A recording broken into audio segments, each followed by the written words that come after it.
फाखन बसुमतारीनि आंगो बिसि सुजिता बसुमतारीया न'निफ्राय बहाबा खारनानै दं। चिरां जिल्ला रुनिखाता थानानि सिङाव गोग्लैनाय हन्थापारा गामिनि फाखन बसुमतारीनि आंगो बिसि सुजिता बसुमतारीया न'आव जेबो दावराव दावसि गैयाब्लानो गावनि फिसाय आरो नखरखौ गारनानै बहाबा खारनानै दं। बेबादि जेबो जाहोन गैयालासे फिसाय आरो नखर गामिनि दैदेनगिरिफ्रा नखर गारनानै खारनायखौ दुखु मोनदों। नाथाय गावनि आंगो फिसाय फाखन बसुमतारीया न'आव फैफिननानै थाफैफिननो खौरांनि गेजेरजों खावलायहरदों आरो गामिनि सासे दैदेनगिरियाबो फैफिननानै मोजां संसार जाफिननांगौ होननानै खौरांनि गेजेरजों खावलायहरदों। सोरबाफोर सुजिता बसुमतारीखौ नुफ्लांबायोबा नखरनि जानबुं नाम्बाराव खौरां हरनो हागोन होननानै फोरमायो। नखरनि जानबुं नाम्बार 8753995666। आंनिया फाखन बसुमतारी, गामिया हन्थापारा, ओमफ्राय डिस्ट्रिक्ट चिराङानो जाहैबाय। पस्ट अफिस रुनिखाता, थानायाबो रुनिखाता जाबाय। मा जादों न'खराव? जानाया बिदिनो माने आंनि हिन्जावा गोमानानै दङ। दा बेखौनो बुंनो सानदों आरोखि। थांनाया सप्ता खननैयानो जाबाय। आं फैगौ नेबाय थादोंमोन, बियो दासिमबो नुजाफैयाखै। दा बिमा बिफानो खबर लानोबो बिमा बिफानियाबो फना सुइच अफ जाबाय। बिगुमैनाबो गासिबो अफजोब आरो। ओमफ्राय दा नोंनि हिन्जावखौ सोरजोंबा थांदों होनना सन्देह ना ओरैनो हारसिं थांदों होननानै सन्देह खालामनाय जादों? दाथ' आं खोनानाय बायदिब्ला बियो बेलेग हौवाजों थांथ'वाखै। दा सासे लोगोजोंनो दङ। बिनि फटकबो दङ। बिसोर सानैजों फटक लालायलायनाय, बिसोरनि लोगोनि न'आव थांलायलायनाय आं मिन्थिनो मोन्दों। फट' खेबनानै बिसोरो हगारलायदों। आं बेखौ नुनो मोन्दों आरो मानसिफोरनि फेसबुकनिफ्राय।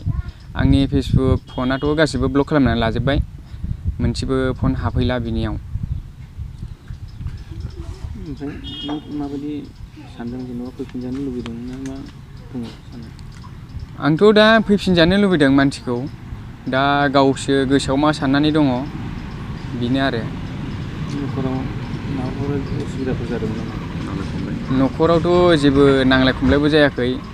ओरैनो हाबा जानाया दा डिसेम्बर फैयोबा 4 बोसोर जागोन। आं माने बुलाय सुलायबो खालाया, आं जौबो लोंखाया, निसाबो लाखाया आङो। दा आं बिदिनो इसेबां माने अनोमोन आरो आं बेखौ। दा बे अनसेयावबो बियो मारै बेफोरबायदि जाखो आंबो मिन्थिला। नों बहाबा थायोमोन? आङो बिदिनो हाजिरा हुजिरा मावनानै जाग्राथ'।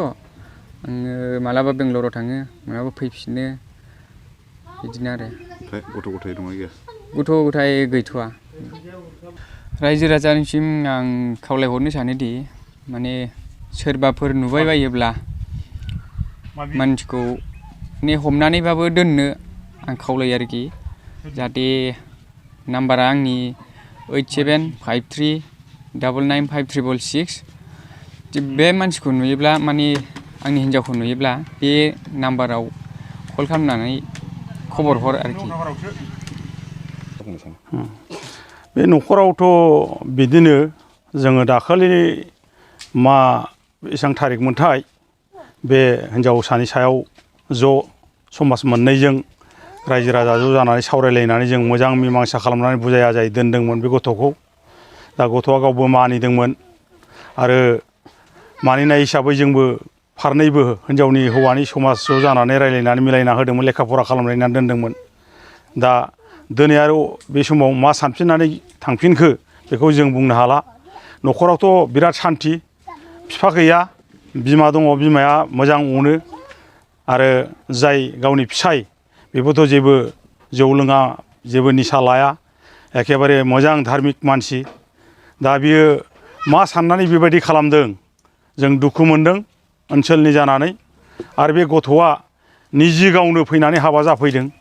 बाहाय खुनु रावनिबो दाय गैया। दायआ थायोब्ला गावनावनो थागोन। दा आं ओनसोलनि जानानै बा गामि खाथिनि जानानै बेखौ सानदों आरोखि, गारजेन जानानै। ओमफ्राय दा नोंथांमोना मा लुबैयो फैफिनजानो? दा जोङो बेखौनो खावलायगोन, जों जाथि हिसाबै।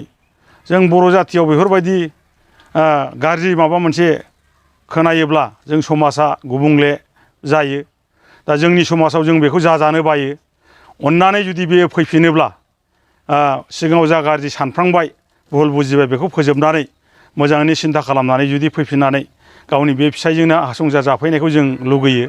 मानो होननानै बुङोबा दिनैनि दिनाव बर' समाजाव गोबां माने आइजोफोरनि गेजेराव बेबायदि जों नुफ्लायबाय थायो, खोनाफ्लायबाय थायो। बे जोंनि थाखाय माने जोबोद दुखुनांथाव जाबाय आरोखि। मानो होनबा आइजो समाजाव बियो गाज्रि एखे मोनसे थासारि माबायदि जों मोनबाय आरोखि दा बे जिनिसखौ। दा जों बेखौनो लुगैयो फैफिननानै जाहाथे अननानै जुलिथ' जाखाबाय संसार जाफैफिनो रुजु-रुमाय बेखौ लुगैयो आरोखि जों। मोनसे फोसावथाय क'क्राझार जिल्लानि सिङाव थानाय दा रियेलिटी पाब्लिक स्कुलाव पाब्लिक रिलेसन अफिसारनि गोनांथि जादों। गोसो गुदुं बिजाथिफोरा थाबैनो जगाजग खालामनो हागोन। पाब्लिक रिलेसन अफिसारनि थाखाय बिजाथिया इंराजि आयदायाव MA खालामनाय जानांगोन, नङाब्ला मास कमिउनिकेशन एन्ड जार्नालिज्म आयदायाव MA खालामनाय जानांगोन। बिनि थाखाय जेबो एक्सपिरियेन्सनि गोनांथि गैया। डिग्री गोनां बिजाथिफोरा बयबो एप्लाइ खालामनो हागोन।